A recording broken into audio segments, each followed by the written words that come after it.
Hi, I'm David from TPAS Cymru, and just want to tell you about a new Tenant Pulse and why you need to fill it in. So, in Welsh housing or UK housing, however you see it, there are two big problems. One is we don't have enough social housing. We've got to have priorities and lists and points and things like that. And secondly, homelessness is a big issue.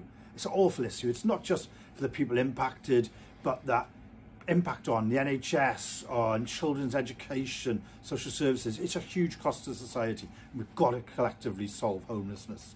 And consequently, some experts put together some recommendations that the Welsh Government adopted.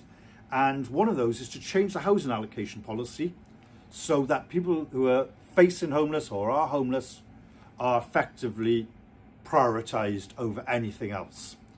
And that sounds great. It is. But whenever you put whenever you put more priority on somebody, other people who are in need of housing have to be deprioritised or have to wait longer and things like that.